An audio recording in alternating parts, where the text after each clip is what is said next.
Wow. Are we going to have a show for you today? Hi, everybody. It is 7 o'clock-ish. Thank you so much for watching The Yard Sign, the most important and relevant podcast in politics. Your host, as always, Johnny Torres, coming to you from the Bullhorn Communications bunker. Thanks to our buddy Travis Horn. As you may be able to tell, you're in for an interesting show. Of course, there is so much to talk about. I think we're barely scratching the surface today, despite the fact that we do have a full slate of topics and a full slate of guests on the show today. So I'm excited. Before we go to the table, let's go ahead and bring up today's topics. Of course, big news all around today, but the main things we're going to be talking about: the not-so-State of the Union. Of course, Sleepy Joe Biden's address to the nation, 100 days after accomplishing who knows what. But we'll pick that apart. Also, we're going to talk about the response to the State of the Union by Senator Tim Scott and, of course, the backlash that he has faced since. Then we're going to start narrowing it down here to the freest state in the Union. That would be Florida, thanks to our governor, Ron Super DeSantis. Or his Daddy DeSantis. Daddy some DeSantis. Of them. We'll talk about that in a second because that needs a whole explanation. And here locally, because I'm sure it applies in many places around the state and the country, there's some infighting here among the Republicans in Hillsborough County. No, that's not. That's just like a Tampa thing, right? That's not a thing. So we're going to be picking that apart. Fake news. Exactly. All right, to the big table we go. And let's go ahead and we'll start off on the far right of the table over there. Amazingly distracted as always, Anibal David Cabrera. Hey, guys. Always good to be here. How are you feeling in this extended tax deadline season? I've stopped responding. You just checked out. I quit. You got yeah. I'm done. I can't wait for May 14th. There we go. People to reach out and ask me what to do, and I'm telling them $50 for an extension. It's like high school all over again. It'll be like $35, $40. It'll be fine. Well, you mean you just wait until the deadline? Oh, yeah. Like high school. I mean, this is what America is made for. It's the extensions. Right. Yeah. And then next to him, who's, I don't know, we're kind of going for slightly disconnected today. Is that the overall message? I thought I had a hearing problem. Apparently, it's a technology problem. Yeah. Joe Wicker. Always love having you on the show, my friend. Thanks for coming back. Excited to be here. Yeah. Yeah. And next to us, ladies and gentlemen, someone who we've been fortunate to have on the show, distracted as always, someone who we're excited to have back on the show. Haven't seen him since we were in the old studio, like the old studio. Yeah. Our friend Carrie Porch is with us today, and we'll get caught up with you and what you've been up to. And all those shenanigans. That's right, yeah, because you've been busy here locally when it comes to politics. A little bit. We take it one day at a time, right? We'll discuss that later. How about that? All right, so let's go ahead into today's first topic. Again, we're going to be talking about the State of the Union, and I mean, for those who watched it, because again, it was maybe one of the lowest watched States of the Union, I think, in at least 4 years that we know about. Because of course that's the barometer by everything that everything is judged by now. But nobody really cared. Nobody tuned in. I mean, I think Joe was maybe competing with the Oscars to see it was like the race to the bottom. Who gets the least amount of viewers? I think that was the competition there. Because again, just a poll of hands here at the table. I mean, who watched it? Exactly. No lie, I completely had no clue it was happening. Yeah, right? I had no clue it was actually happening until somebody posted something on Facebook, and I was like, wait a minute, was the State of the Union address? Because isn't it normally in January? Yeah, and so it's normally in January, right? Yeah. Late January. Well, and again, they wanted to align it with the first 100 days, which again, atypical, right? Right. Yeah. But again, typically you use the State of the Union as an opportunity to go up there, pound your chest, and talk about all the things you've accomplished. Right. Which he has accomplished nothing. I mean, the vaccination program, they have basically just followed suit from the plan that was left behind by the Trump administration. Other than just spending a lot of money, they don't really have anything to tout, anything to champion here. What do you think was the goal in having the State of the Union? I mean, perhaps just to show that he's not dead. No, they're being serious because I mean the whole campaign season it was lid after lid after lid. So maybe they just wanted to trot him out like, hey, the president is here. He's upright-ish and he can form a coherent sentence-ish. And it was just a bunch of just normal stock talking points for like the hour or so that I watched before I just got bored and went to bed. Well, I mean, to that point, I mean, the one main thing that came out that you saw, trending on social media is, oh, look at him. He is side by side. He is, enveloped between his two female successors. Yes, exactly. Well, and you continue to hear that. They're like building this narrative of who's next in line, right? And obviously talking about Kamala and then all his slip-ups, constantly calling her President Harris. And then of course Pelosi, I'm sure, would be more than happy to somehow make Kamala disappear. I mean, she's just that power hungry, in my opinion. I mean, does she come from a crime family? Is that kind of how it is? Like straight gangsta from Maryland and stuff. So who knows? But Pelosi's like 80, right? Yeah. So I mean, she has the same. I mean, granted, she's probably more spry than Biden, but she has kind of that same dilemma. Yeah, and I think to a certain extent, I done. mean, there are times where she says or does things where you're it's just not quite there. But but her name's never actually even been floated, right? In a serious way, right? Like she's not actually. No, but she's but she is in the line of succession. I mean, right. It is what it is. She's not trying to run. But that was the narrative that the media was trying to like, oh wow, look at this. Yeah. If anything were to happen to Biden, he's going to be succeeded by two women, and and one of those being a woman of color, and blah blah blah blah blah. All I know from the State of the Union is that when President Biden announced his wife, he announced his wife as First Lady and her husband. And it's like, bro, you're her husband. The guy, the guy standing closest to her is not her husband. Maybe he thinks he's still married to her You're sister. Her husband. I mean, yeah. remember? I mean, he introduced her, as his wife. Well, she introduced. Like Hunter and Bo, they kind of share. So too soon? I don't know. She introduced. Never. He introduced Kamala Harris's husband as his wife's husband. Joe Biden is his wife's husband. Right. And I don't know. I don't know, man. But this is the thing. And again, like, because... I'm pretty sure I would never mistake who my wife's husband is. No. I'm pretty confident in that. I mean, there's a... But let's make the comparison because the media does it, right? And then heaven forbid you do it in a Facebook thread because they're like, oh, it's they hate when you kind of compare the obvious, right? But if Trump had mentioned that Melania was somebody else's wife, they would have said, they would have called 25th Amendment. They would have called for a 25th Amendment. Oh, we got to get rid of him. His mental intervention. He's lost straitjacket, please. He probably had a stroke. Who knows? They would have been going. Remember, they were saying he had neurological problems because he held on to a railing, trying to go down, a slippery, a wet metal ramp, and so he's like walking cautiously. Mind you, Biden trips 3 times going up a set of stairs, he's good. He's all right. They literally claimed that Trump might be having neurological problems when that happened, and I don't know. Anyway. I don't know. I didn't watch the speech, but I did watch everyone's comments on the speech the following day. And it was quite entertaining. I will say, hearing what they want to do with another $4 trillion was fascinating. Talking about Build America Back again, passing police reform. It was all the things that you would expect from a Democrat to talk about in today's age. Didn't talk about immigration. Didn't talk about all the other big problems that are happening around the world or issues that he's caused himself.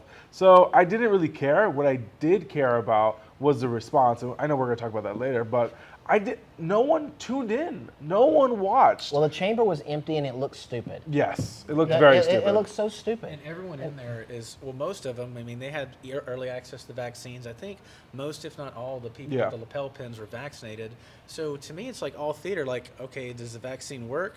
Because all you people had it, and if it's supposed to work, why are you all wearing masks? Now, granted, it's federal law now to wear masks on government property, but it's all. It seems like all theater. I don't want to get demonetized. I think it's become virtue signaling. Yeah. I really think it's like a virtue signal now. Look at me, I'm not anti-mask. I'm just saying, everybody in the building has been vaccinated, okay, and they're still doing all of these that building gets cleaned. Oh, you yeah. know that they're doing everything they can possibly do. You know they're doing COVID testing, or if they don't, they probably all have access to it. Right. You know that I bet their staffs probably got priority. Well, it's just like with the Oscars. What are we doing? I mean, it's like if everybody's been double vaccinated, right? Because that was the statement they made. Right. And everybody has been tested, and everybody was wearing masks during the commercials. Why would they then? Why wear them during the commercials if you're not going to wear them during the show itself? Yeah, and my issue isn't people's personal decisions on what they want to do and mask and like whatever you want to do. Like, I don't care. The issue though is that when you're the government and you're putting out information and you're telling people that, hey, the way to get back to normal is to do X, Y, and Z. Hey, we all got to come together as a society, do these things so we can get back to normal. But then you don't actually allow us to get back to normal, and then everything that you're doing, well, we need to wear masks, but you still have to do everything else. Oh, we're going to have to get a vaccine, but you still have to wear the mask and do everything else. It's like, well, wait a minute, we just keep piling on and piling on. So now it's masks, vaccines, continue to social distance, and shut down. Like, it's like at some point in time, people are just like, this doesn't even make sense. Especially anymore. when, again, especially in Congress, when everyone in that building, has had the vaccine, or has at least been given the option to take the vaccine. Again, like you said, the building's been cleaned, although we now know that the surface contamination argument is bogus too. Right. And then thanks to MIT, we know that the 6-foot rule is also complete BS. Yeah. So again, it's all a waste of time. theatrics, right? And so, last thing I'll say about that is, the president's 80. Okay, if he wanted to make this an excuse, if he wanted to wear a mask everywhere he went, okay, like, good. Maybe you won't catch the flu. Maybe you won't catch the common cold. I mean, the man's 80 years old. Like, it's understandable if he wants to be extra precautious. But what they're trying to do is send a message. And I'm like, what message are we sending? Mm-hmm. I thought we were doing all of this to get the country back to normal, but then you find a nearly empty Congress. Like, it seems like it's theatrics. And then then the problem with the theatrics is, well, you're doing theatrics with a real serious issue. You're doing theatrics with the COVID virus that's killed a lot of people. Yeah. Like, if you're going to play politics and you're going to virtue signal with your issues, that's one thing. But you're really doing it with science. And that they've politicized it to the fact that now you're now seen as some sort of an outsider, some sort of a rebel if you're not wearing your mask. Right. And in fact there was a meme that went viral where it was a teacher, and the teacher said, "Oh, I got double vaccinated." Yeah. And so she takes off her mask and she goes, "Oh wait, I don't want to be confused for a Republican." So she puts it back on. You know what I mean? What? And so again, that's the kind of message. Again, it's divisive politics. Right. So it's divisive politics. And this one doctor that I follow on social media who's got a big following, he made a good statement. I don't know if he came up with this or not, but he said basically when you mix politics and medicine, you get politics. Yeah. Or when you mix politics and science, you get politics. Well, now, when you mix politics and sports, you get politics. Yeah. And that's the problem is that what I actually think the long-term damage from this and from what the politicians keep doing is they're inserting themselves as if they have all the answers, and they don't. And you've got the scientific community that's trying to come up with the answers, but everybody's demanding answers right now, and so they put out what they know. And there was the ship where they had all the people that got infected. So then they were like, oh crap, this might last on surfaces. So we got to look into this more. Okay, they looked into it, and they later found otherwise. But you've got people clamoring for information, the media creating the scare, and then or hyping it up even worse, and then the politicians that are trying to find a way to look good with this whole thing. And I really think the long-term effect, sadly, is going to be that many Americans are going to doubt the validity of science. They're going to doubt when a public health official comes out now. I mean, in the past, think about it. If a public health official came out and said, this is something we need to do, you would be like, holy crap, like this going to be a big deal. Well, and that's the thing. I think at the end of the day, right? I think at the end of the day, Fauci has probably done more damage, much more damage. In the name of public health than he has helped it. But this is what the Democrats wanted. The Democrats wanted this kind of regime of fear, of not allowing people to think for themselves. They're asked, so like, you have two different Americas right now. As a Floridian, you get these updates from the CDC, and you're like, you guys aren't going to weddings. You guys aren't going outside. You guys are wearing masks outside. Like, as a Floridian, you're like, I was in Miami. No one's wearing a mask. I was at Publix a few days ago. No one's wearing a mask. And it's like people are running their lives normal again because the numbers just don't add up. You see these states, that Rhode Island and some others, that are super on their side of trying to keep everything long, trying to keep everything closed down, and they're getting just as much pushback when it comes to what's going on. Well, what I'm leery about is that it almost seems like someone is either making money or gaining political capital by keeping this stuff going. It's almost like people don't want us to reach a level of success. It's almost like there are politicians out there that actually don't want it to end. No, they don't want it to end. And that's what I don't get. I'm like, I thought anyway. They don't want it to end. agencies. They want it to keep on going. Yeah. And news agencies. I mean, the thing that came out this week where they got directors on tape at CNN saying, like, the ratings are gangbusters. We need to push the fear in the numbers, the death toll all over the place, keep jacking it up higher. So you have news agencies like CNN and MSNBC and even Fox going the other way that are making millions and possibly billions of dollars just perpetuating the cycle along with the politicians that you said. Correct. They're all fattening their pocket. It's just a snake that keeps eating its tail. Well, remember, CNN did alter its COVID tracker. Yep. And then they tried to tweet and say, "Oh no, we didn't see it's here." No. When Trump was president, the COVID tracker of the showing deaths and infections was 24/7 almost. Right. It was nearly 24/7. When Biden got elected, they would only put it on there when they were talking specifically about COVID. So during other stories, they would take it off. Right. But that wasn't the way it was under President Trump. Yeah. And so then it Well, makes the you thing ask, so is, then too- you're like, well, wait a minute, what's the purpose of that? Right. Now all of a sudden no one cares about the deaths and the infections? Well, and again, Carrie, and we haven't gotten to your background, but I mean, you know this better than anyone. I mean, since Trump has left office, there's been a huge vacuum in television ratings, especially when it comes for the cable news networks. And so, obviously, They're looking for their new boogeyman. They're making Tucker their new whipping boy. They're going after any and everyone, especially suburban moms that think differently on Facebook. They get doxxed, and now you got cops in the street that are defending life, and they get doxxed by LeBron James, and it's just everything's feeding into itself. It's insane watching what's going on right But now. the media is trying to find something to fill that void with, and COVID's really all they got. All they had, I mean, I have to look at the numbers, but I'm sure the COVID, death toll and everything like that was probably some of the best ratings in decades. I can only assume. I'd have to look at them. But yeah, what's going to fill this? Now they got that taste, that Trump bump, and they got all that money injected. Now what do they do when their biggest story, their biggest boogeyman is gone? Like, what's the next story? Right. Okay, let's drive racism. Let's drive climate change per those videos that surface, So just wait and see. It's going to be fun to watch. If he was wearing the bow tie, yes, I could totally see the boogeyman. But he doesn't wear the bow tie anymore, so there's no point. I remember, what was it, on Crossfire back in the day, and he was just like this little... Never looked good in the bow tie. It's like, back then he was like, this little shit. Well, like the suits didn't seem to fit him right. No. Like they were always too big on him. He was a oh my God, what's the Jewish guy on YouTube? He's a wonky kind of figure, right? He was kind of a wonky Yeah, he was guy. like the Ben Shapiro 20 years ago. Right. And Yeah, now, he was. He was the Ben Shapiro of the 90s. Ben Shapiro's married, so he looks better now. He's all tailored. Yeah. He got that money. That's right. Well, and so let's go ahead and transition right into the follow-up topic on the first one, which is the response done by Senator Tim Scott.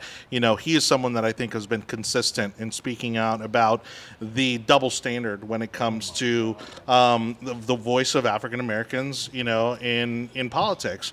And obviously he's on the Republican side, and it just seems that every time that they put him out there, as a representative of the party and as a very prominent representative of the party, that it just unleashes the ugliest side of Democrats and liberals, because all the Uncle Tom stuff comes out, and they come out and just call him all sorts of epithets. That Twitter took forever to take down. Oh, of course it is. It is hypocritical and disgusting how Twitter tries to virtue signal that they are always monitoring and that they're going to make sure that people aren't being racist. And if you report it, they'll take it down. It took a day or two for them to take down all of the tweets. Let's get a rage bait. Oh, yeah. And here, I don't know, does that camera zoom in or at all or anything like that? But look at this. On hashtag Uncle Tim, referencing Uncle Tom. yeah. Like that is one of the most racist things I can ever think of. I mean, look at this. Is it still on Twitter? Yeah, it still says you got the guy from Django, Samuel's character from Django, so being messed a up. house, Right. and then right next Uncle Tim. Like, how is this even allowed? Right. But it only goes one way. It always that's, goes one that's way. That's like one of the most racist things I've actually seen all Yeah. year long. In a year It of reveals their racism, right? In a year of hearing all about racism, that's like one of the most racist things I've seen or heard all year. Well, and it reveals that again. It's okay for when they're racist. Yeah, It's okay perfectly when fine. they're racist, and it's perfectly okay for them to be Well, racist. And the thing that really bothers me the most about the way the Democrats behave towards minorities who are conservative is that when Democrats are running for election, they act as if their policy is designed to lift up people, right? To lift up people out of whatever condition of poverty that they might be in, whether you are rural and poor, whether you're in inner city and poor, regardless of your station in life, they act like that's like their policies are designed to help uplift the common man or the poor guy specifically. But in reality, when you see minorities who are doing well in this country, which is not surprising to me, it's not surprising to most people, and they rise to the level of a United States senator from a southern state, and get reelected. Washington Okay. Post fact checks, Right, remember? yeah. Oh And get my reelected. gosh. Then all of a sudden, it's like they want to tear that person down as if they're not a representation of success in this country. And it's like, well, wait a minute. Do you want to see success or do you not? Right. And when you see success, it's only okay if that person believes in your brand of politics. So let's be clear then. The Democratic Party and their policies aren't to help poor people. It's only to help you if you will align with them. And as soon as you don't align with them, then you get targeted for destruction. Yeah, I mean, if it wasn't for the party switch theory that Democrats love to Right. peddle, Yeah, I mean, which is hell, absurd. they'd be Martin Luther King and Frederick Douglass would have been long gone in history. Correct. Right. Because it wouldn't have been convenient for them to put them up front as the leaders they And were. for anybody that believes in the party switch myth, Yeah. okay, think for 1 second what that would actually require. First of all, over the course of only maybe 20 years, A couple decades. millions upon millions upon millions of people that live in the South and are Democrats and still lived in the South would have to go and actively change their party registration. We're And not going to do it. And millions upon millions upon millions of people who lived in the South and were Republicans would have to have gone and changed their party registration. Party registration is public record. How dare you. And so is all of that activity. So if that were true, you could easily look up everybody's switch and see that all these millions of people Yeah. used to be this and are Not now only this. that, the And biggest didn't happen. the biggest disqualifier is Joe Biden. Yeah. Oh, Go back right, and look at right. 1970s Joe Biden, 1960s good Joe point, Biden, yeah. and he is touting Yes. a lot of these white supremacist talking points Yes. when he talks about jungles and when he Yes. talks about segregation and, when he talks and which kills another myth and stereotype, which is that somehow racism is relegated to the South. No. Joe Biden's No, from no. Delaware. Right. And And that's been disproven. There, in fact, in the opposite direction, that northern states have actually yeah. been more, disproportionately What? more racist towards Black Americans than the South. So right now, there I are believe it. communities in the northern parts of the country and on the West Coast that are more segregated than any part in the South at any time. It's getting so bad in those parts of the country that they're becoming. I mean, New York, Detroit, California, Wisconsin. It's becoming an issue, and they call it soft prejudice or soft racism when it comes from a Democrat, but yet. I've lived here my entire life. I've traveled up to Tennessee, and I've traveled a bunch of places in the South. And the only places I've ever gotten full racism is by Democrats or liberals. I've never had a situation where it's someone, and again, it would be the quintessential podunk town that I have to make sure I don't stop in or something's going to happen. I've never had a problem. Now, is it because I'm a big brown person? Maybe. However, I have not seen the bigotry that I get from liberals on the internet because they're behind a screen. They're much more willing to call brown and black Republicans the names that you would never call anyone. But they're the first ones, and they get away with it. To me, the Democratic Party espouses a racism of low expectations, and it's a sexism of low expectations too. They act like women can't accomplish things, and so because someone got elected like this, it's monumental. It's like, you do realize that women are very successful and have been very successful for a long time and are dominating in all sorts of economic, educational metrics that you want to put out there. What are you talking about? Brown people don't know how to get a license. I mean, brown people really don't know how to get a license. It's so offensive. Not Avi Yemeni, but Ari. Yes, Ari. Yes, he's the one that goes. Brooklyn or the Bronx or something. No, he went. He first goes to a college.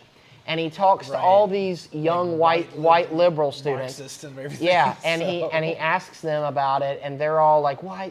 And they say things that they just don't have access to internet, and Well, they say things that if you replayed it to them, it's racist. I think if you replayed it to them, they would realize how racist. Literally, this one girl in that video said, she said, "What was it? I feel like they just don't have the knowledge or the ability of how the internet works." So they don't have data. They don't have data. Yeah, well, and one of them said they didn't have the knowledge of how the internet works. I'm like, what?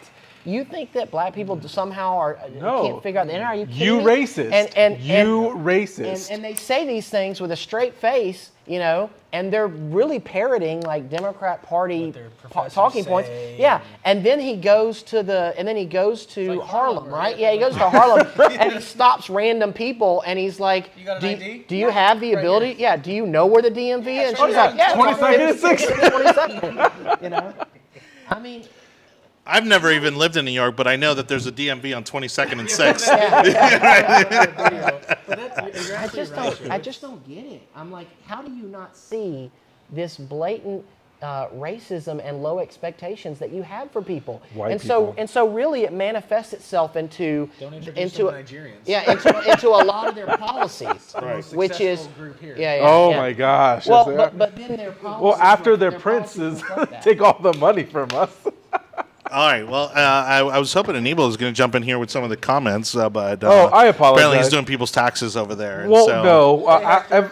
Evidently, Laura and Kim are now best friends. There we go on the chat. We hooking people up in the chat room.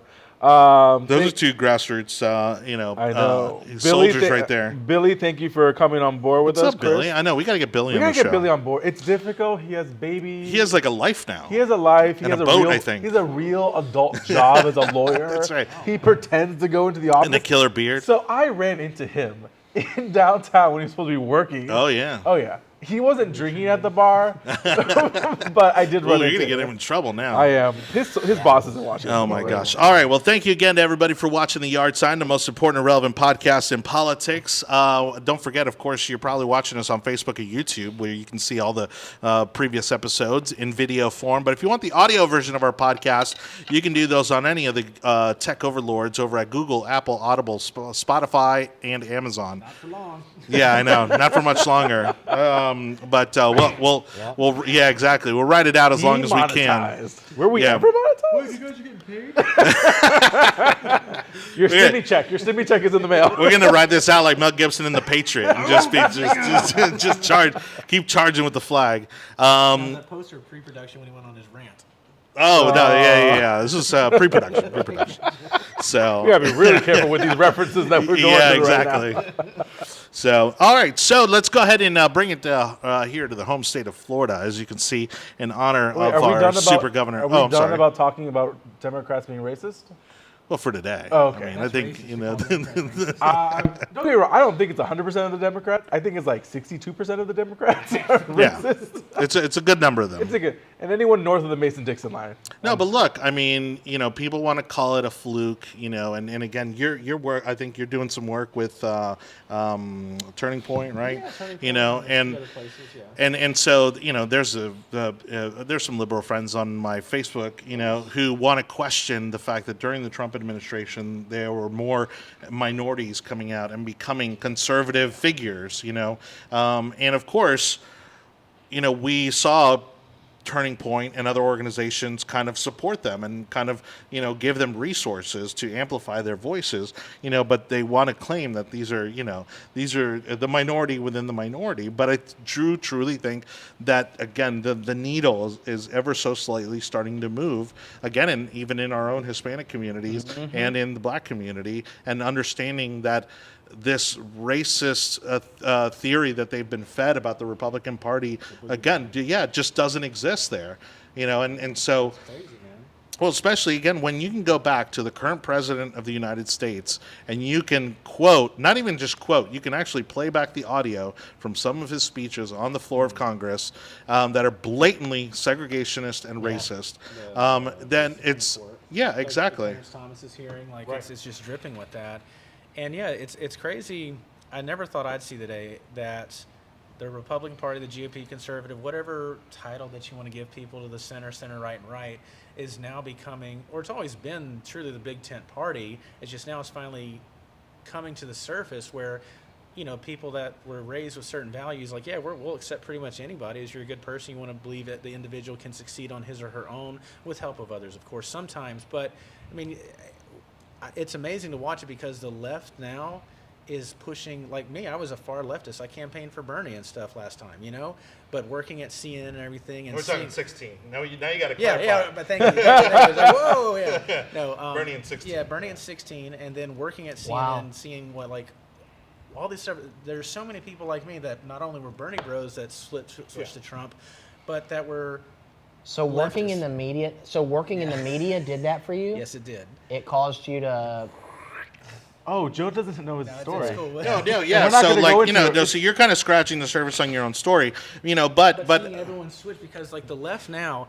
I mean, I thought I was doing the right thing when I was telling everybody they're homophobic and xenophobic and all this other stuff. But now the left is going so far to the extreme, it's pushing even moderate Democrats to the center and what is viewed as Republican or Nazis and whatever now. But they're going so crazy with identity politics and letting boys beat out girls for their track scholarships and everything like that. Even a normal independent is it's kind of a bridge too far, so maybe I'll go back over here. And that's what happened to me. It's how did you go from Bernie to Trump? I'm one, working in the media, and every day watching the culture war unfold in real time is pushing me and millions of other people back to the center and to the right. It's just mind-boggling to watch now. Well, really quick is he saying that he doesn't think that boys do better things than girls? It's exactly what he's saying. Yeah, it's exactly what he's saying.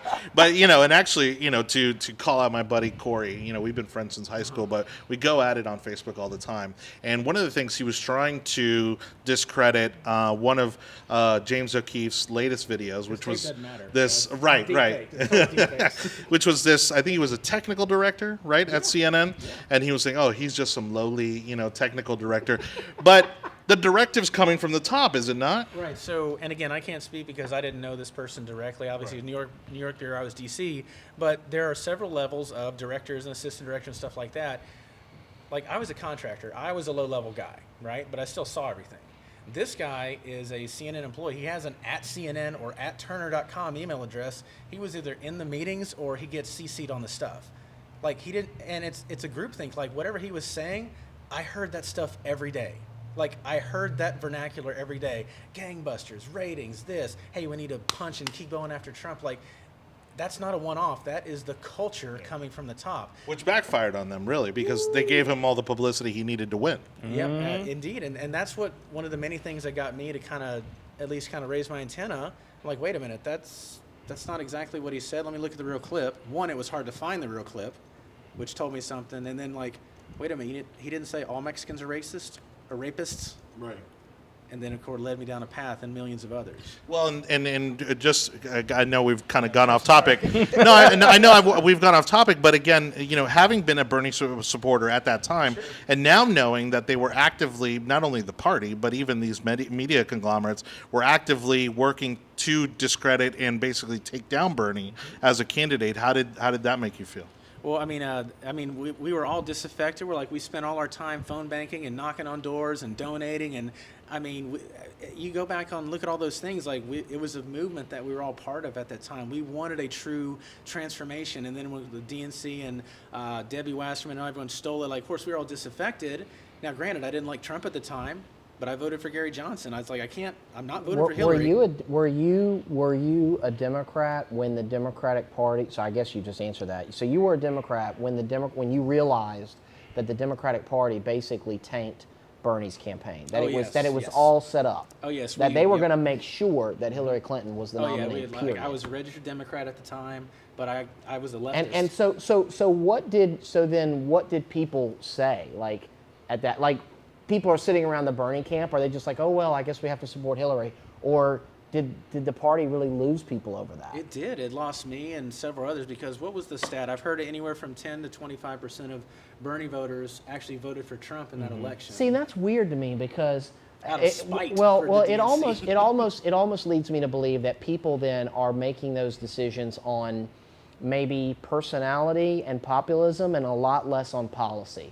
Because how in the world can you believe, if you believe in Bernie's policies, how could you believe in Trump's? They're completely opposite. No, but there's a lot of that, I think, in every election, where it's like you were so hardcore behind candidate A that you're going to vote for candidate C because you know that B is kind of the person to beat. You know, and I think it gets competitive. I guess I'm a policy guy. But I mean, now we know. Now we know in retrospect that CNN was actively kind of blacking out Bernie as much as possible. MSNBC, like they would always show.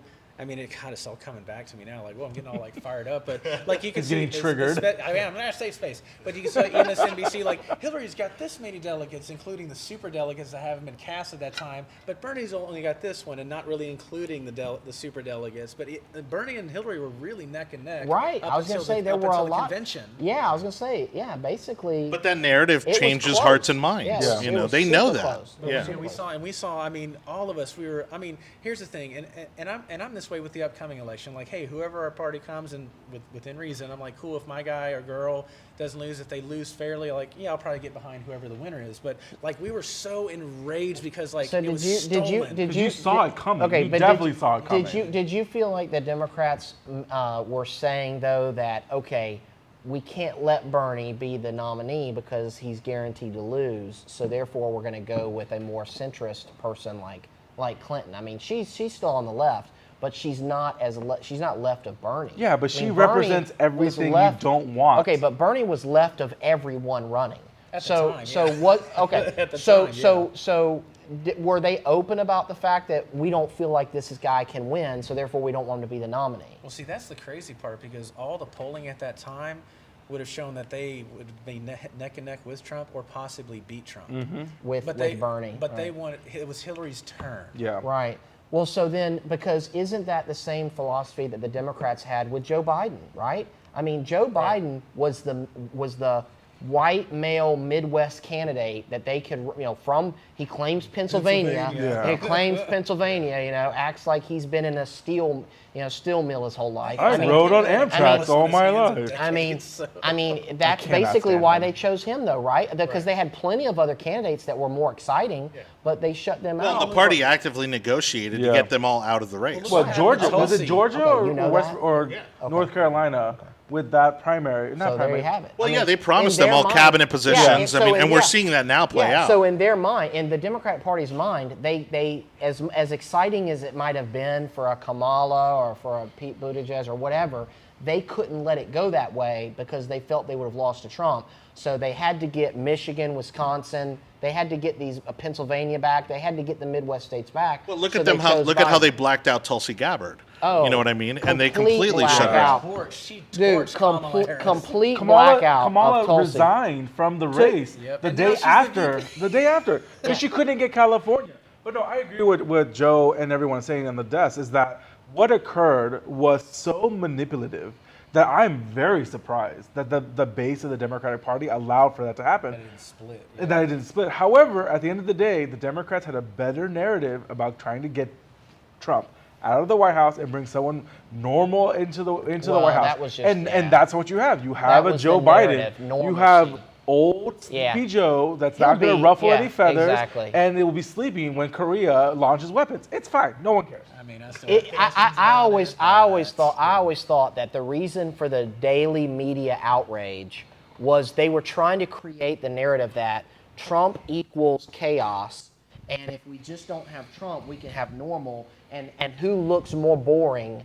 right? Like we want to go back to a quiet, boring, normal life. Right. Who looks more boring than Joe Biden? Nobody. Has Joe had an actual press conference yet from the He podium? had one press conference like 2 weeks ago, and people were pissed that and Trump was probably out there had to during sleep COVID 2 days for prior. 3 hours every day in a hostile environment. Just imagine Biden's prep for the State of the Union. Do you realize that guy probably spent an entire week just going over, rehearsing, and then the day of, he probably slept until 6 o'clock. Oh yeah, probably a speech that in reality didn't say much. No, it didn't say much at all. It made zero headlines. So Hector Gonzalez says that it was they wanted to get through it. They just wanted to get through it. So Hector Gonzalez, thank you for showing up now that you're here.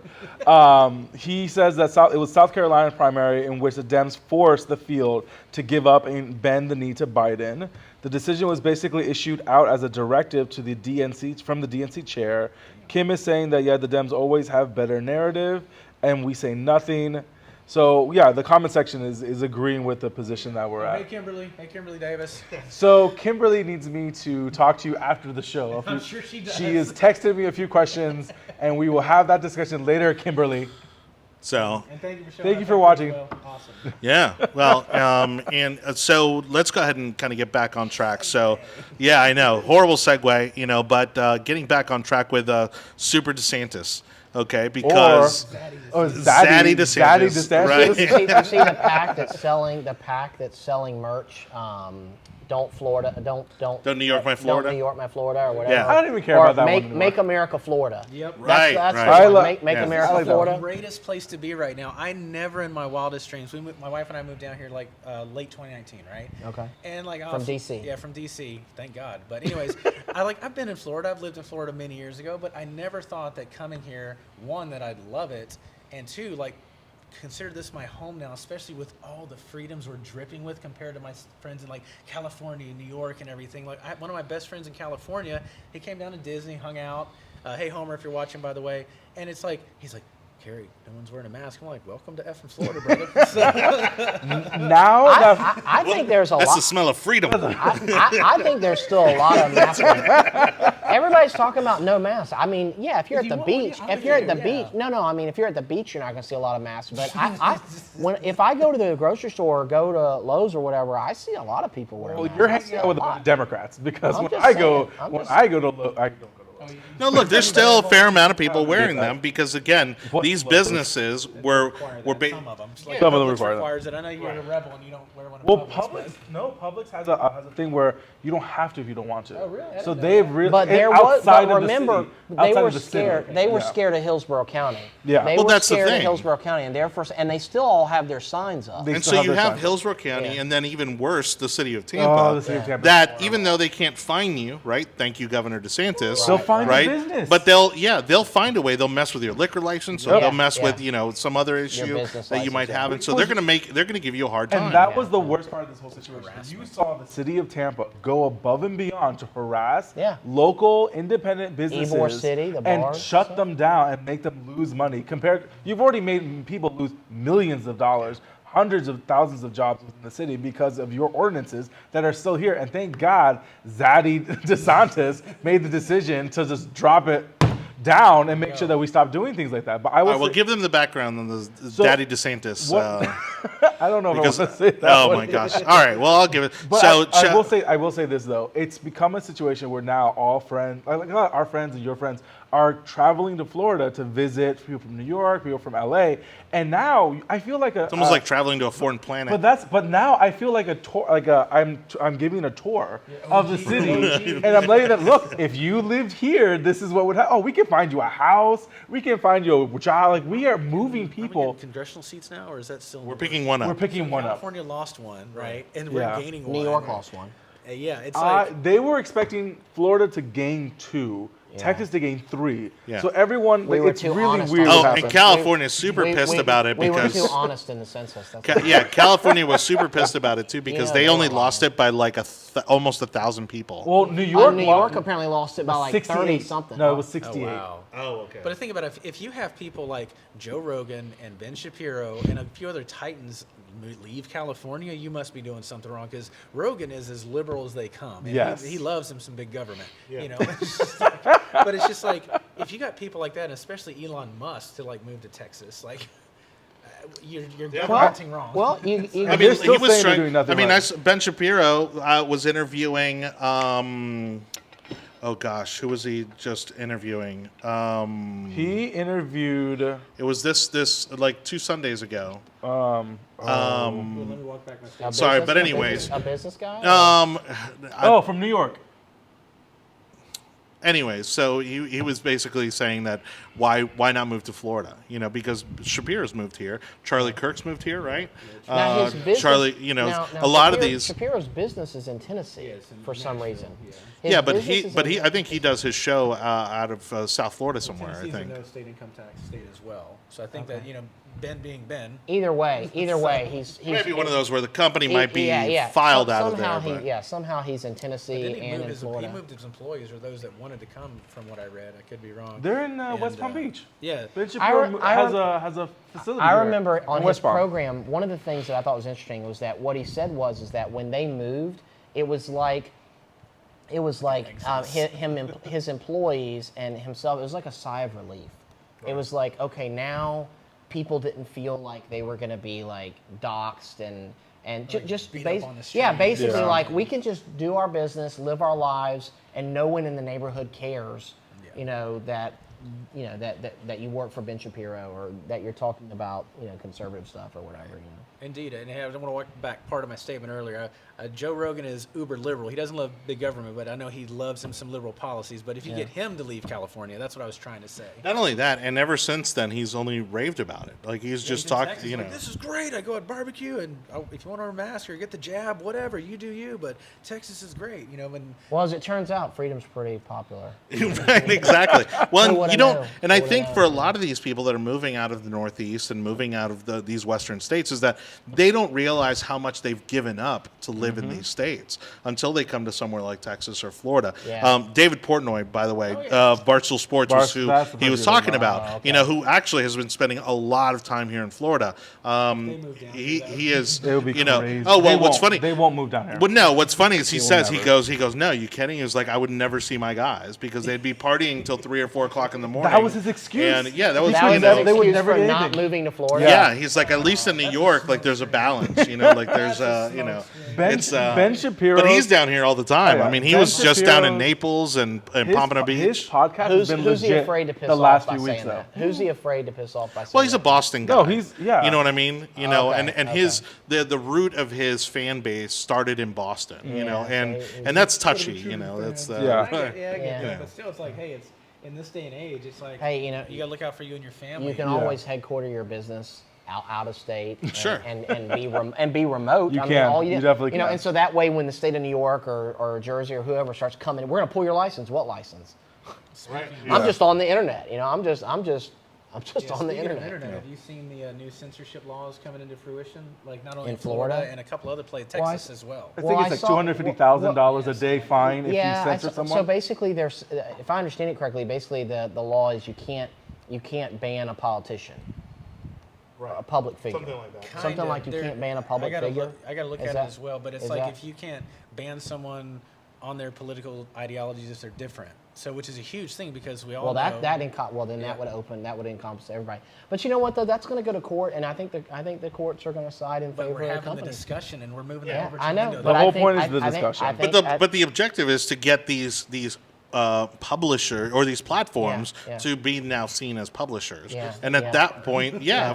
well, they do create their own content. Yeah. They have their own news outlets. They have their own And communications they teams. determine what gets floated, what gets. But what's going to happen hyped up, is what you're going to gets- be so it's going to go to the courts. The courts are going to decide in favor of free speech, and free speech is actually going to fall on the side of the businesses and their service agreements. And they're going to say you signed the service agreement, Which, even though it's really under duress. See, my issue with the whole like contracts and free speech is that when you're on Facebook and they send you like, oh, update the app, we made these adjustments. Are you really in agreement with the service agreement, or are you agreeing to it out of duress because you only have the choice of agreeing Using it or not not using it, using right, it? yeah. Am I really agreeing to Apple's terms?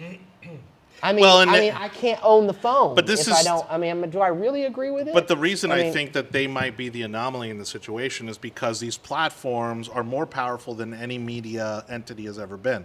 I mean, again, Facebook can literally change the direction of an election. You know, Yeah. and Which so we saw. and so it's like what we've seen with Trump. If all of a sudden you are censoring the most prominent candidate of a particular political party, Yeah. now you're intentionally manipulating the outcome of an election. Citizens United's coming back to bite, Mitch McConnell and folks, right? You can look at it that way. Because that's kind of It's right. his baby, wasn't it? I mean, isn't that wasn't he a big part of the Citizens United thing? No, you could look at it so that it's way, coming but back then to bite then that us. needs to be this is another argument that's being made.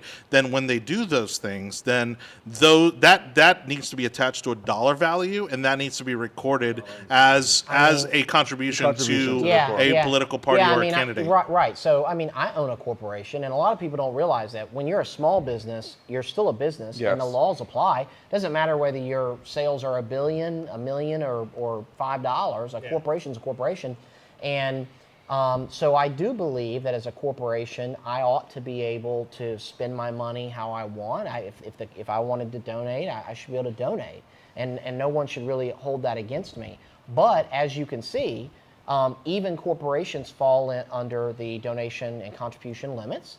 And to your point, when you're doing things that are actively supporting a candidate, there's value in that. Correct. And it's a contribution of some kind, whether it's an in-kind contribution, whether you declare that as a monetary, whatever you want to say, it's at least in-kind. Right. Hey, we're throttling back this person's social media or throttling this person forward. What's the value if I had to pay for that?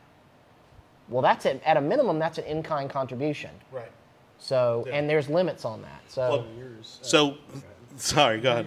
Well, so if you're along those lines of thoughts, going back to the 2016 Democratic primaries and when there's like 20 candidates on stage or something, right when Tulsi Gabbard torched Kamala Harris in that like 3 minutes that went absolutely effing viral, Google magically, coincidentally shut down her ads. Yeah. How many hundreds of thousands of dollars did she lose? or millions in reach? Yeah. Basically, they were spending all their effort contacting Google saying WTF. Yeah.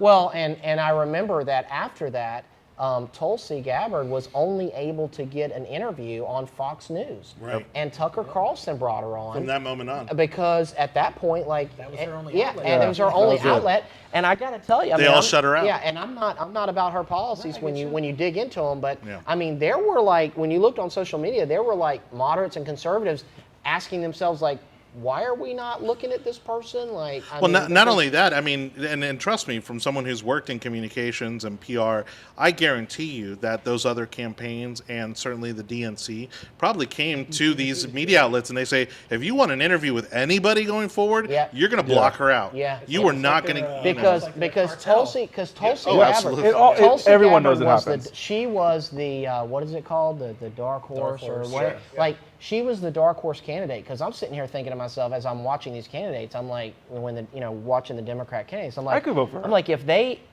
want to win, I could vote. Yeah. Like why are they not backing her? Like she would get some Had an amazing resume. Yeah, she had a good resume Still and serving, so yeah, she was already a Now, granted, I'm not on congresswoman. board Like, with everything. And she no, did I'm not. ever, No, I but don't want her yeah. policy, but I mean, she's a congresswoman. Like, I mean, you can't say she's like nobody. I mean, But they did the same thing to Andrew Yang. The whole situation where they're right. leaving him That's off the right. ballot, People love they're him, not adding him off. So are you? gang. So now, are Yeah. we saying that the Democrats are anti-Asian and anti-woman? I mean, I don't know what to tell They you. hired an old white guy and a cop, for the number 1 and 2 position. Exactly. Ooh, our Antifa friends in California were not happy about the Kamala Harris thing. I think she still holds the record for the most incarcerated black men Black in men in California. America? You don't know her relation to David Daleiden, No, who's that? the guy who got railroaded for that Planned Parenthood video years ago when he like filmed the person like buying or whatever the fetal parts and everything like that. That was a Veritas thing too, right? No, that actually wasn't Veritas. That was him on his own. Oh, right. Okay. But she railroaded him. She took a personal interest in that case, running him into the ground. Yeah, That she guy, did. Yeah, that she guy did. is. I mean, I met him. Fantastic guy, heart of gold. Just did what he thought was right, and like he got For exposing, crucified for it. Well, he pulled back the curtain. I mean, a really ugly curtain. They tried to charge him with crimes. I don't understand, and I don't understand why. Well, I guess I do understand it, but it's foolish though. The Project Veritas gets you on video saying things, not like 2 seconds, but like minute-long clips of people saying things and making declaratory statements, and then when they put it out, everybody says like, "Oh, it's edited. It's fake news. It's edited." Well, if I admit to a felony or something on video, like, is it really relevant that there's 5 more minutes of conversation about how and why? Not only like, that, what difference does it make? Nowadays, he usually posts. Crime. Yeah, he'll What usually post the difference does unedited it video. make? Yeah, anyway. and he does post the unedited. Yeah, they do end up posting the full thing. Yeah. All right.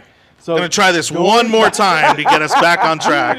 Okay, so my comments when it comes to the governor. I think what he has done has showed what Florida, the model of what other states should become around the country. Right now, we have multiple companies coming from California, coming from New York. I mean, I was looking at this right now, but we're talking Ben Shapiro, yeah, but fragrance too with Andrew Schultz. There's these large companies of like production companies and new multimedia companies that are purposely moving. They moved to Miami, had the mayor on their podcast, and blew up Miami about talking about how much fun they're having there, and really thinking about moving another 5 or 10 family members down to Miami to stay in Miami. This is happening with so many companies around the country moving to southern, more conservative states, that yet people are a little afraid that they might turn their red states blue. But I think a lot of people are also realizing that there's a reason why I'm leaving my state. There's a reason why I'm trying to get away and focus on my family. So right now... But Miami has always kind of been the New York of the South. I mean, it's, when it talks about... it used to be more commerce related, and financial firms and that's really because it was the gateway to the Americas. But you also know that Miami is the cultural and financial capital of the Central America and even some parts of South America. But the governor today officially signed SB 2006, officially opening and removing the emergency powers of the state of Florida.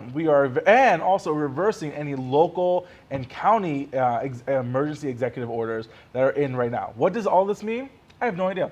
It's only been about 10 hours since the governor purposely went to a restaurant in St. Pete and didn't invite the mayor of St. Pete to be on the.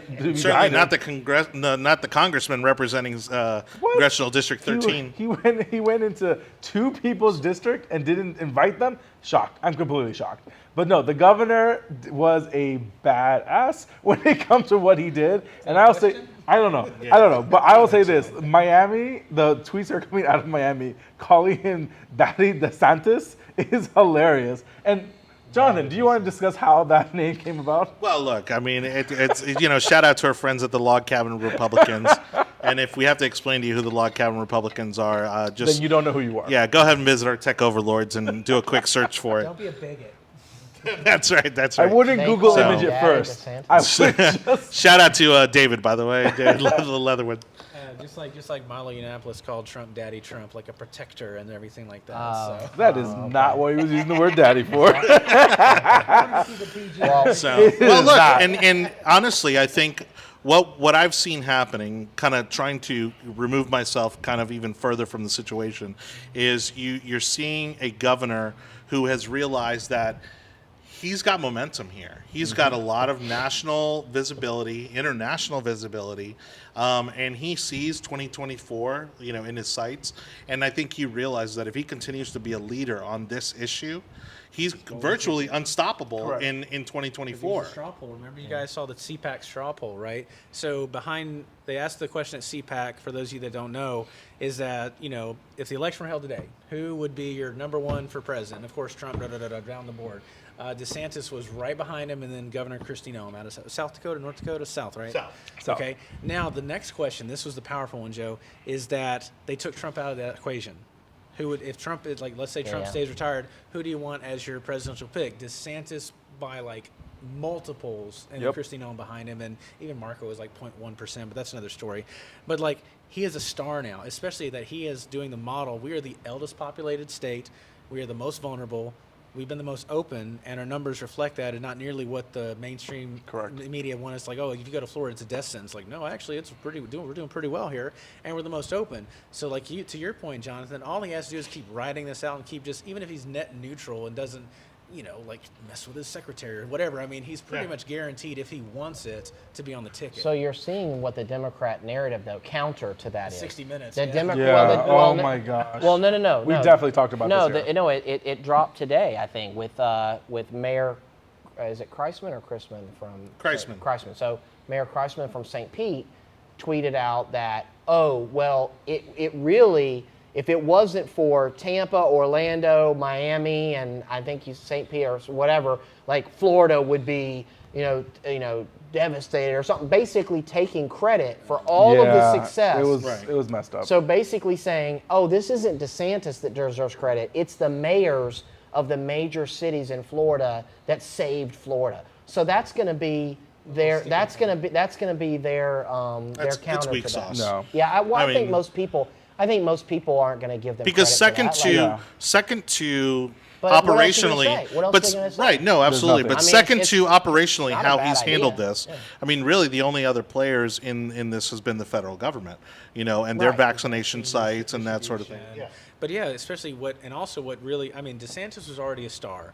But when that 60 Minutes hatchet job came out, that catapulted him. I mean, he made the circles on like Tucker and Hannity, but like that absolutely catapulted because it was a Trumpism. It's like, here it is, the fake news media again, selectively, they accuse Veritas of selective editing. That's what that 60, like, how is that producer not fired? Or like everyone, like you had the full clip, and thank God someone was recording on like a local news channel or with a phone, and the full clip, that full 3-minute clip in context came out. Well, you had, I mean, almost, you had major media outlets come out against that whole piece. Yeah, because they had to. Like they could not defend that. Yeah. It was so blatant. Like that was probably one of, if not the most blatant attempted, murders of someone in the media that I've ever seen. And thank goodness someone else had the full clip. And you have to be very. I agree with you what you just said. I think also what needed to be discussed was the actual conversation that DeSantis was having today in his interviews, in his announcement. He used the word science at least 6 or 7 times. He talked about how once we realized that you couldn't get it from touching a piece of wood or something being outside, then we removed that mandates. Why are people? And he was like, why are some states still pushing more to break down the social narrative even more? He talked about how D.C. is not allowing dancing at weddings. He talked about how a state in upstate New York or upstate in New England is reducing capacity. D.C. is only at 50%. Yeah. They are only at 50% capacity in restaurants and venues. The best one that he used was talking about how Vegas allowed for casinos to open, but churches to not. So we're more willing to let people give away their money to casinos, but not open houses of worship. I think that's becoming the biggest narrative, and Americans are really getting upset about this. That, again, we have created two countries. Well, it's revealed the political agendas for what they are. I mean, again, allowing, and I say this, obviously tongue in cheek, sarcastically, but, the fact that they held the Oscars at Union Station in California, displacing hundreds of homeless people. Right. So then the elite of California could then go against the California rules about COVID and all congregate in a closed building. Yep.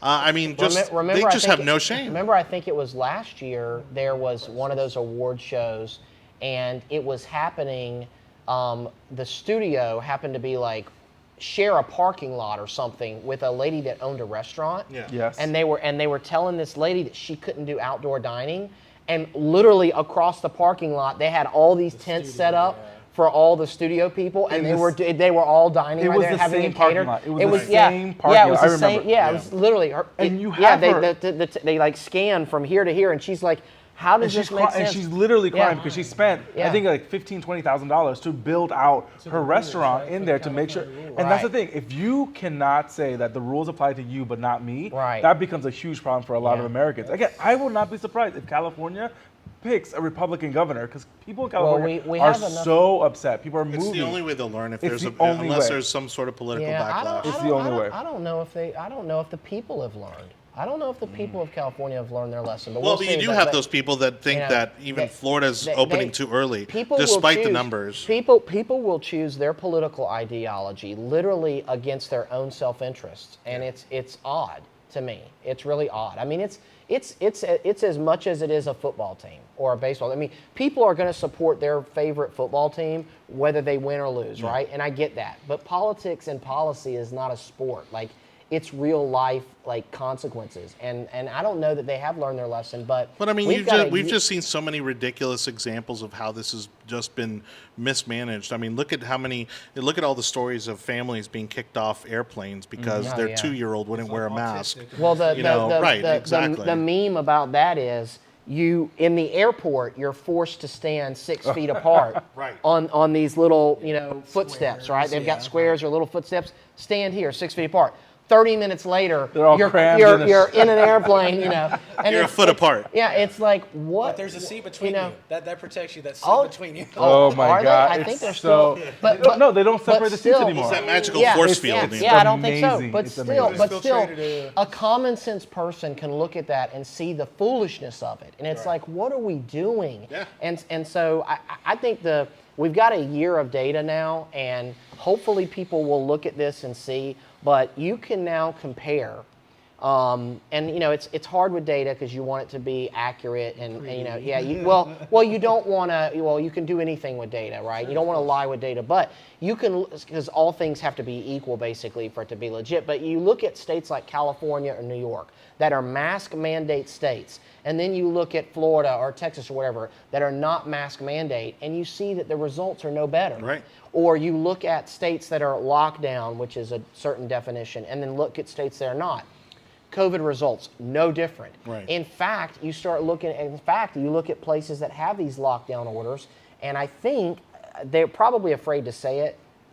I think the scientists later are going to come out and say, staying inside was a bad idea. It was a horrible idea. We all should have went outside and forget where you live and all the weather and all that. If you would have just been outside, it probably would have been better. How do people not look at what's happening right now in Ontario, in Canada? They are on their third lockdown. So obviously it's their not third lockdown. It's not working, but they're committed with to enhanced police powers. Yeah, and they're so committed to it. Like so now though, so now it is like a policy that you can't go away from.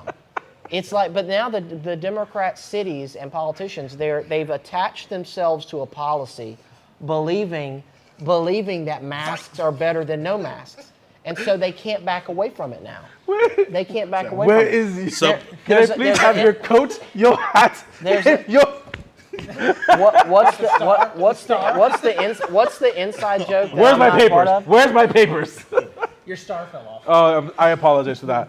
Again, we are referring to the producers and all comments from there. No, and we're like joking about this, but then this gets to the root of what the governor did, which is also regarding the passports, the vaccine passports. Where. So what's the deal with that? It's they're banned now, or they're not banned until July. I don't know the timeline of it, but I think since day one he said that they weren't going to ask. That was never going to be asked of. But didn't he take saying you can't do it? The COVID vaccine. So what's happening now? And Hector, please advise us, because I'm glad you're watching now. Yeah. That he is signing an executive. I know he is signing an executive order, and they're going to pass a bill to ensure that neither of those can be done. You cannot pass. You cannot. Schools and businesses cannot require a passport or show of proof that you got the shot. And the second one was the removal of the emergency order. And he used the comment of July 1st. So I think it's like we're gonna finish off these next few months, and then everything's gonna get lifted. Guess what else happens in July? The 4th of July.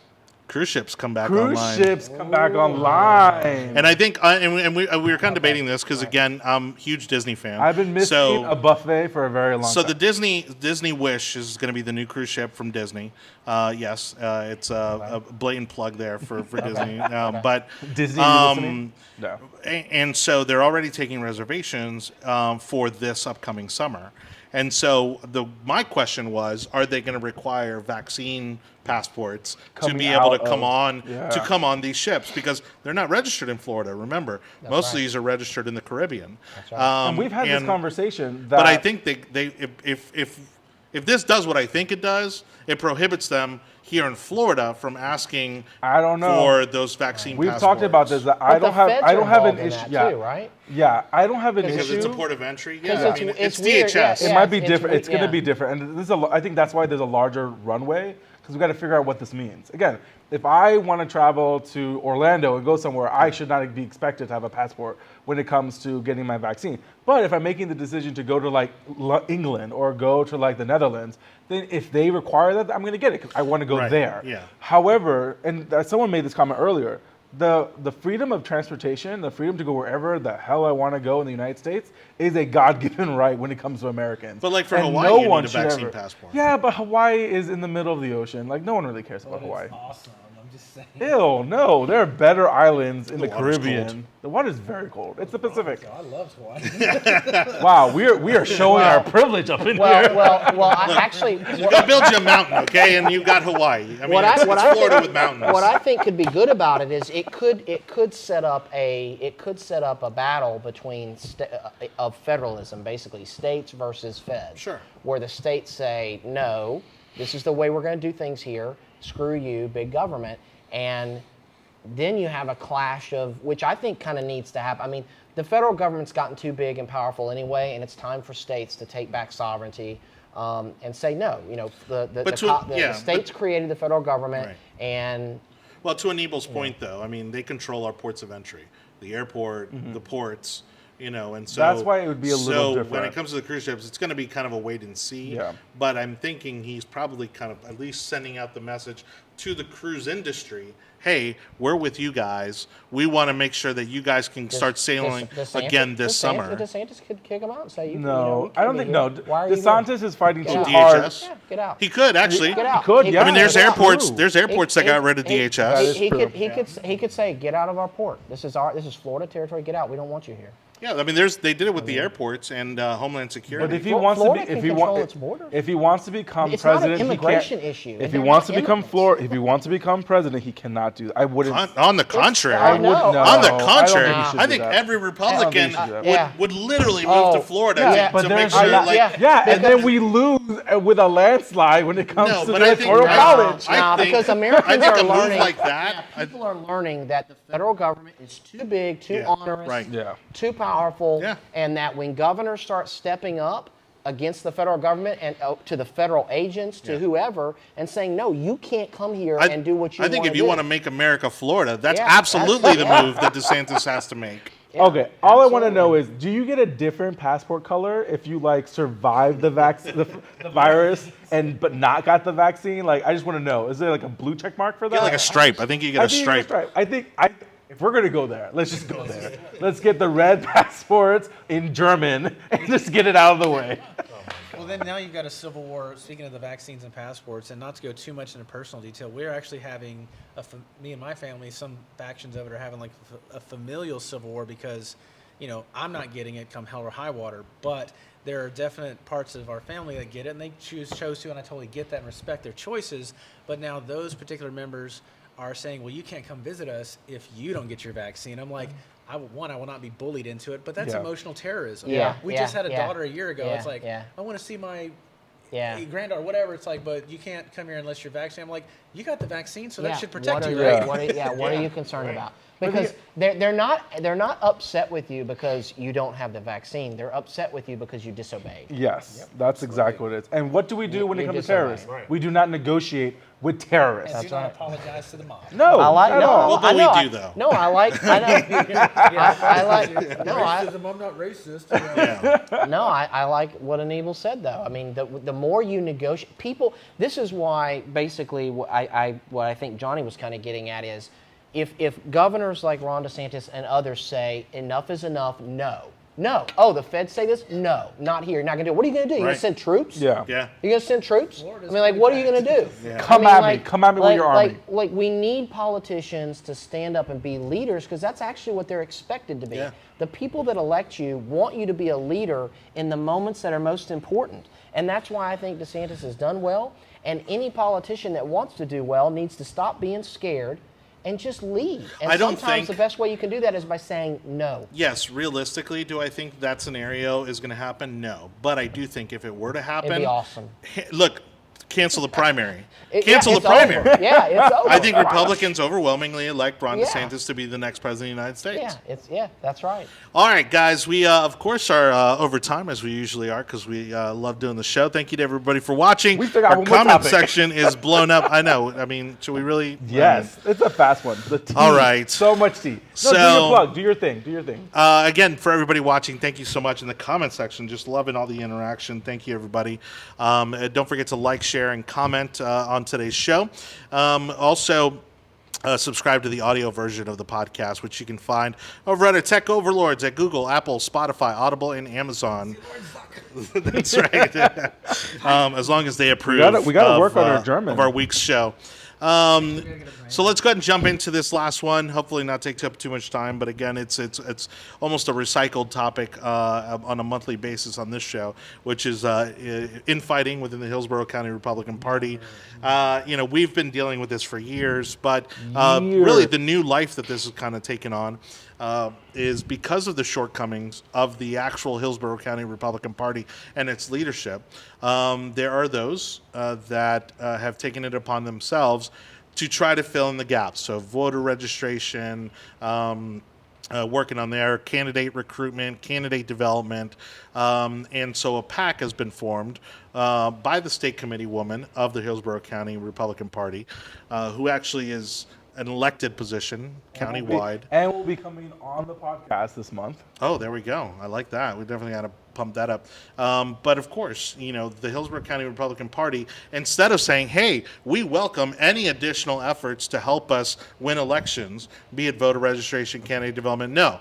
They want to take offense to it, and now they think that somehow they're being threatened by this because someone has decided to bankroll this PAC and try to get some of the things done where they have fallen short.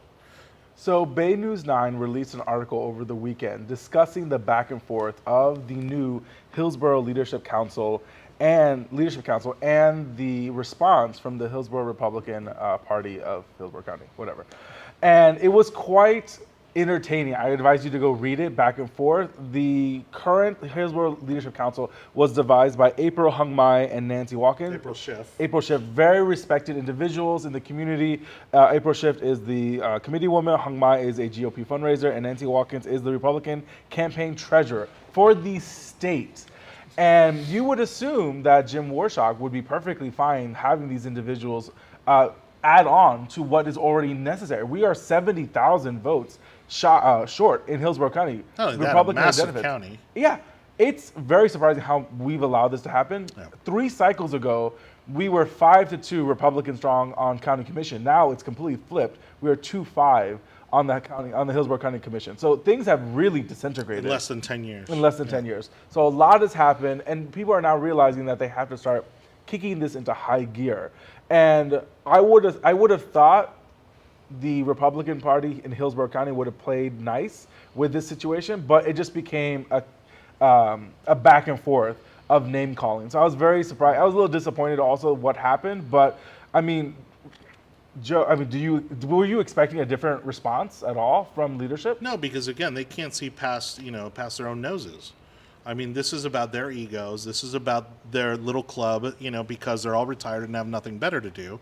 And then again, it goes back to my core issue with this group of people on the board, which is that none of them have ever run a successful campaign. Yes. None of them have ever been a candidate for office. None of them have ever worked in any kind of a government office or have run on a campaign, worked on a winning campaign. But yet somehow they feel qualified and fit to run the Hillsborough County Republican Party, and the results are what they are because of that.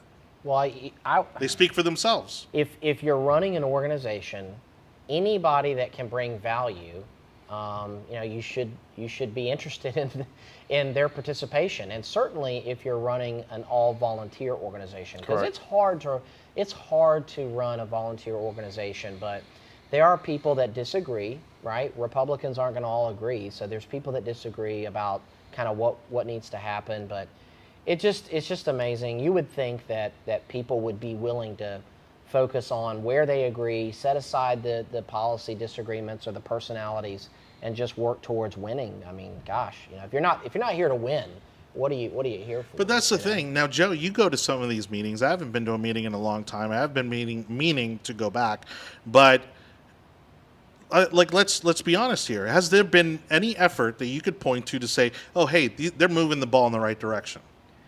Probably not. I mean, I think that the challenge, and I've missed a couple recently because of work too, but I think that the challenge is that it's okay if, most people that are going to be actively involved in Republican politics, most of them are going to be rather conservative, right? And it's okay to be a little cautious about, letting the camel's nose under the tent, so to speak. You don't want your organization to be taken over by people that don't support, conservative policy positions. But at the same time, if you're going to have a large organization, you've got to realize that people aren't going to agree. And I think the overall feeling is just that if you don't basically agree in lockstep, then you're on the outs. And instead of people extending an olive branch to you, it's kind of like, well, we don't need you here. But that's the thing. They've made the organization about a litmus test. They've made smaller. the organization about purity rather than what it's supposed to be on, which is winning elections. Yeah, and it's getting smaller. And that's the thing. And without naming names, I've known some people that I respected as very level-headed, well-meaning, thoughtful people who are now kind of found themselves getting pushed out. And I'm like, how are you getting pushed out? Like, what did you do? Like, why are you not in the, why are you not part of the in crowd? Sure. And so, and again, it's just too much high school drama when the purpose of the organization is to run and win elections, and that's it. That's the purpose of the organization. Right. So it's not a purity test. Yeah, anything that departs from that, that departs from that mission statement is a problem. And I think you hit it on the nail when it comes to running elections. It's local elections. I could care less what's happening nationally, because if you can't win the local elections, then what are you doing? Well, not only that, there are already machines in place for those. Yes. Again, like if there's a presidential campaign, the presidential campaign is responsible for winning that race. If there is a congressional race, that's what the NRCC is for. If there's a senatorial race, that's what the NRSC is for. If there's a statewide race, that's what the Republican Party of Florida is for. The Hillsborough County Republican Party is designed to win local races. There's nothing wrong with having big name people come around and try to help, here and there. But really, I mean, not to say that you're using them for this, but if you invite Trump, to the Lincoln Day dinner, or you invite a congressman to, let's be honest, it's about raising money. Right. And the bulk of that money should, not that you wouldn't maybe help that congressman, but the bulk of that money is understood that it's there to support the local party. Right. If you're the Hillsborough County or Pinellas or Clay, Orange, it doesn't matter what county you are. You're trying to raise money for your county, and everybody understands that. But Trump would never come to a Lincoln Day dinner in Tampa, in Hillsborough County, because he lost by 7 points. Hillsborough County lost Trump in 2020 by 7, the same amount that he lost with Hillary Clinton. This county has not done anything to turn itself more purple, or at least a little red. It's gone bluer, and that's because. And I know these people. I had meetings with these people, but the issue that we're having now is the larger picture. Are we going to allow for Hillsborough to keep on moving blue, where we have no leadership whatsoever? You cannot run a candidate that is a huge Trump supporter, red meat Republican in a purple bluish district. It just won't happen. This is not Waimama or Plant City. This is the bulk of people that live here now. Riverview, Tampa, West Chase are independents. Yeah, and again, look, I mean, the overall message here, other than to, again, reiterate why they continue to fail the way they do, is really to hopefully get the message across to them, because I know they watch, and I know they have people tell them what we say on this show, and so the overall message is, it's, well, I mean, God, by the way some of these people act, you would think so. I mean, it's, but it's to say that, hey, if April Schiff, Hung Mai, and Nancy Watkins, who I have the utmost respect for, are trying to do something to help us win elections, let them do it. And you do your thing, and let them do their thing, and let's see what happens. Maybe we'll win some elections again. Nancy freaking Watkins. I love that woman. That woman can do no wrong in my eyes. And the fact that they shunned her away is... She is the treasurer for the GOP in the state of Florida. That woman knows exactly what she's talking about all the time. What she says is practically gospel for someone that runs numbers on a daily basis. And they hung one of the biggest fundraisers for the GOP. Well, ran him away also. You know, if there's members, just members, not people that are like, you know, trying to, you know, be on the board or behind the scenes, whatever. If there's just members that are watching this show, you know, I hope what most Republicans, and certainly if you're a member of the Hillsborough County Republican Party, would understand is that the Republican Party has policy positions. I mean, there are statements of policy positions that the party takes. At the same time, communities are going to elect people that reflect that community, and that's to be expected. Okay. So when you have someone in your party that you may not feel like represents all of the policy positions, well, the goal should be to try to, you know, move that person's ideology into agreement with your own and try to show them the way. But at the same time, they have to, when they get elected, they have to also, you know, their individual policy positions and beliefs have to also be offset by what the district is asking them to do.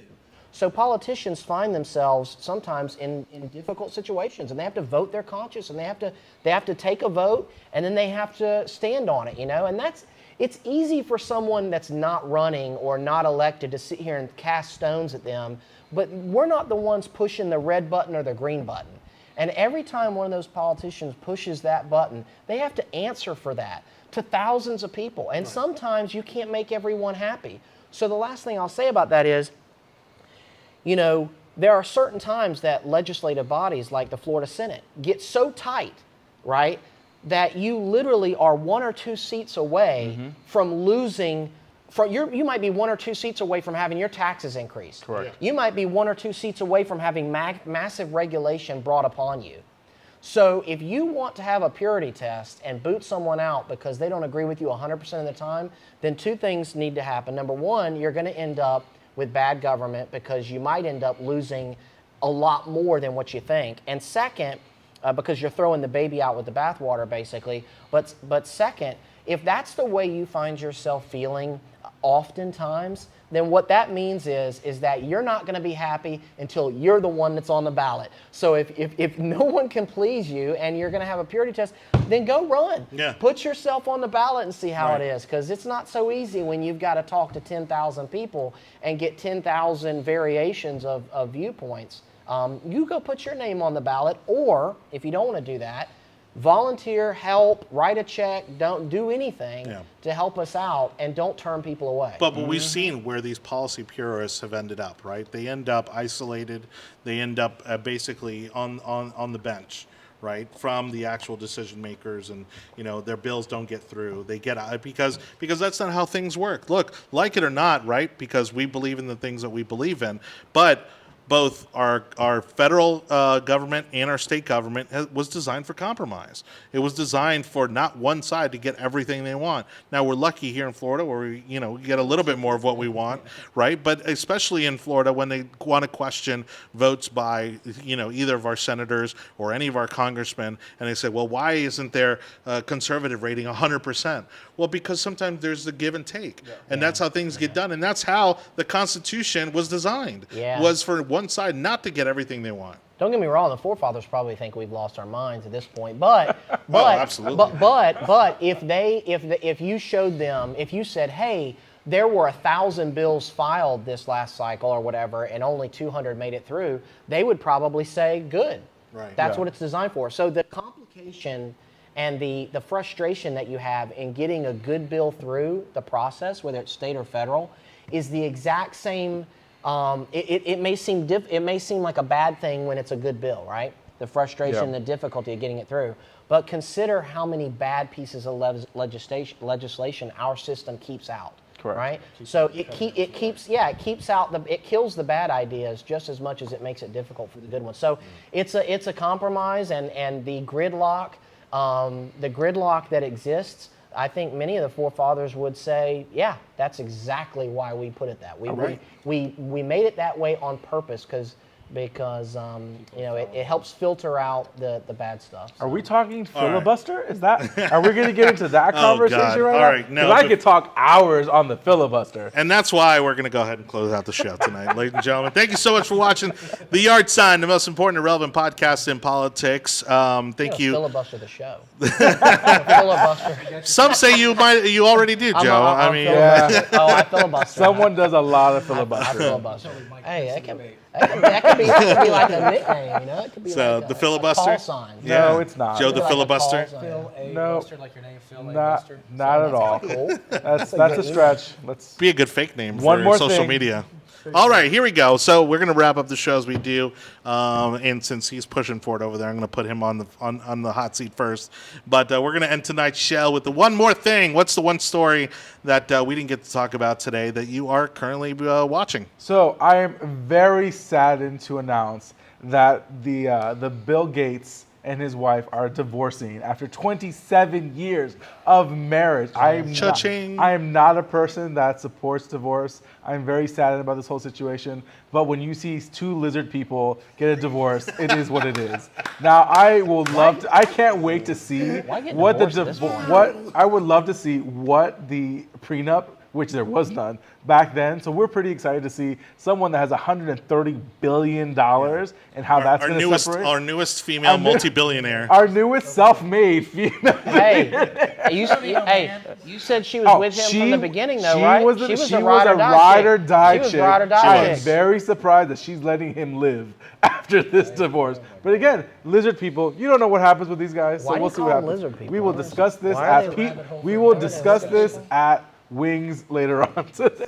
Oh, yeah. Oh, yeah. That's a good conversation for the after show. By the way, this show is not sponsored by Hat Tricks in downtown Tampa, but it might as well should be. If you are still watching and you want to go have a conversation with us, that's where Billy, then we will be at Hat Tricks in about 30 minutes. Kimberly, come on down.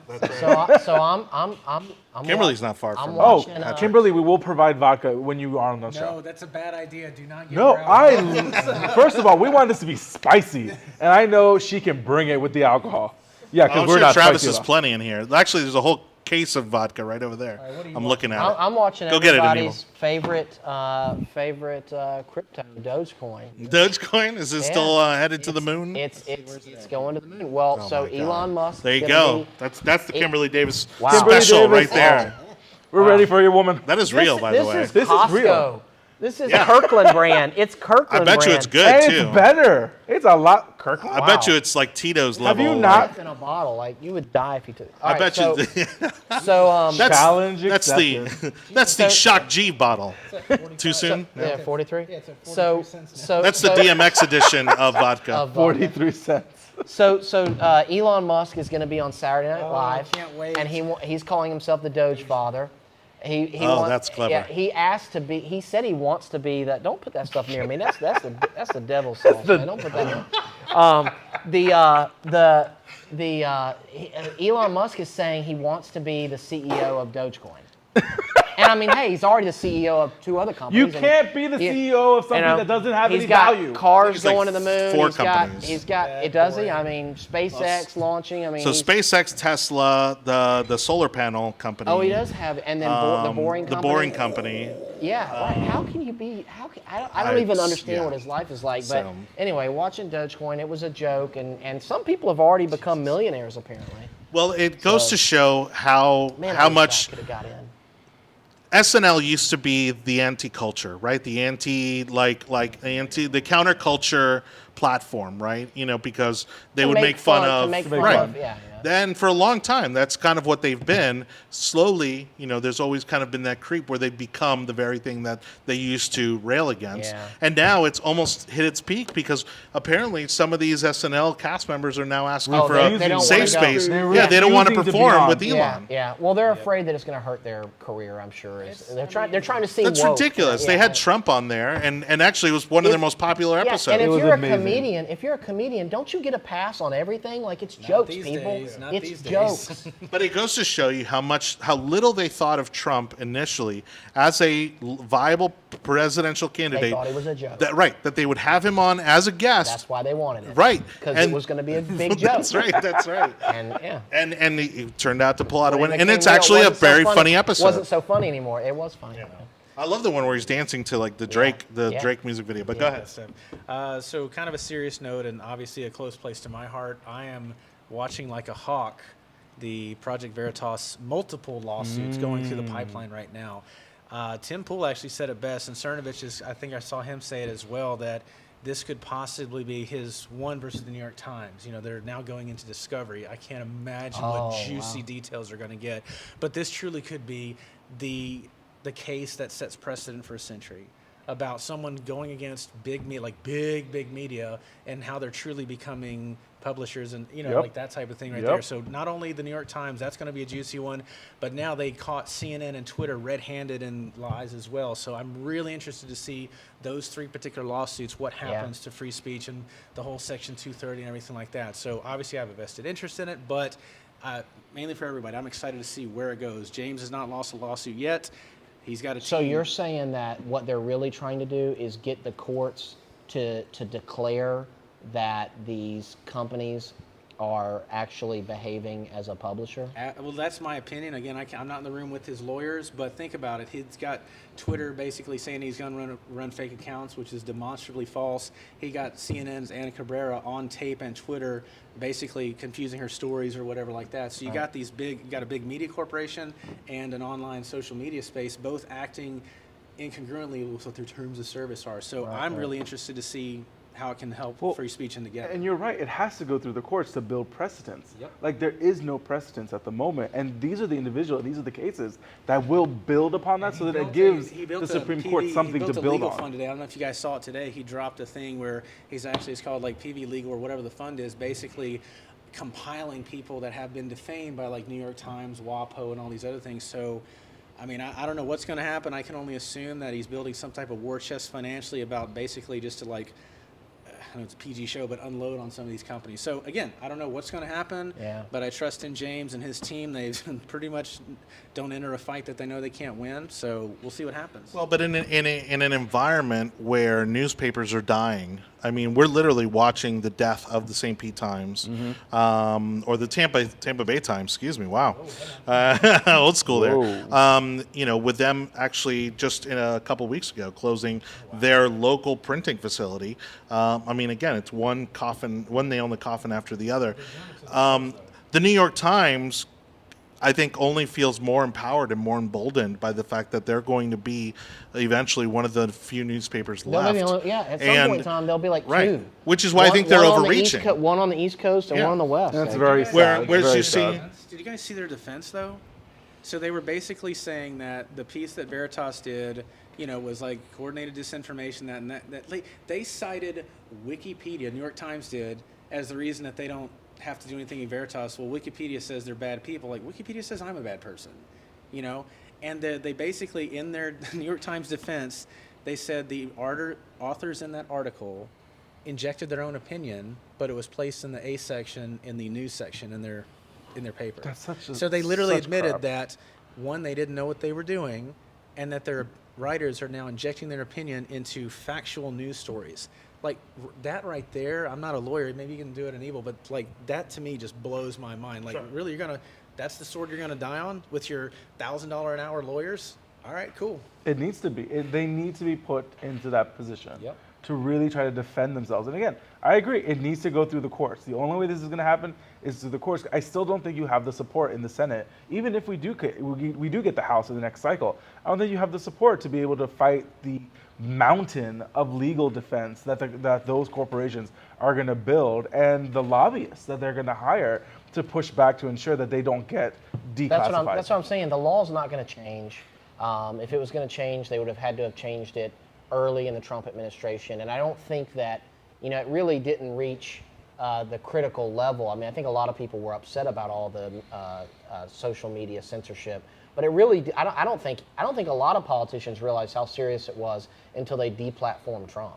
Yeah. And then people Can't are even like, do well, his wait a voice minute. anymore on If you Facebook. can Can't even do his deplatform, voice, if you can deplatform a president, then everybody can get deplatformed. But check it out, James. This is the first time in 50, 60 years that someone has gotten past the initial motion to dismiss from the New York Times. And just think about this, like right, and James has said this because publicly. it's always been a First Amendment issue. Yep. The New York Times, they just it's walk in and say First Amendment. Yeah, we're New York boom, Times. rah. But think about it that. gets dismissed. It's no, I'm sorry. It's so.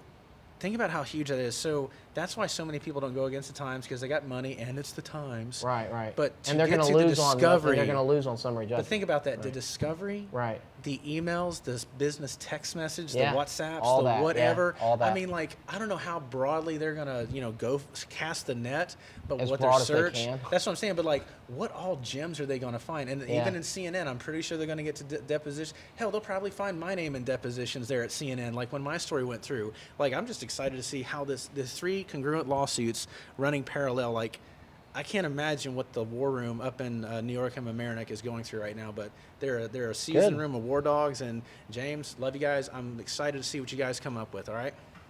No, that's going to be amazing. Well, and again, that could very well change the trajectory for a lot of these media platforms. Yeah, again, and we're seeing bolder. Maybe not.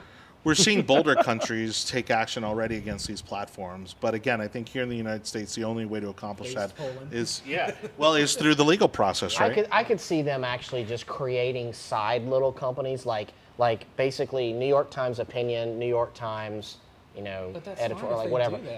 But then what'll happen is everything will basically be on the opinion page so that they can censor it and then they'll never really put much here. Yeah. And that's fine, but then that changes the game. It'll be that like changes everything. That's what you can they'll no longer just split it say up, it's news and it's all opinion. No, yeah, we got to get going too, destroys it all. because we're now pushing hour 45. So We've all right, had a good conversation. thank you to Kerry Porch. Thank you, buddy. Great seeing you, man. And Joe Wicker, Aníbal David Cabrera. This has been the Yard Sign. Again, for me personally, just watching the cruise industry. Very excited about the cruise industry coming back. Can't tell you the last time I've been on a cruise. So I think now more than ever, I think is probably the opportunity. Because I'll tell you what, those ships are going to be clean. Let's go get Manila Myers again. Let's go get Manila That's right. So thanks to everybody for watching. Don't forget to subscribe to the audio version of our podcast over at the Tech Overlords at Google, Apple, Spotify, Audible, and Amazon. This is Johnny Torres on behalf of Carrie, Joe, and Aníbal. Thank you so much for watching. We'll catch you all next time. Good night, everybody. Burr, burr, burr.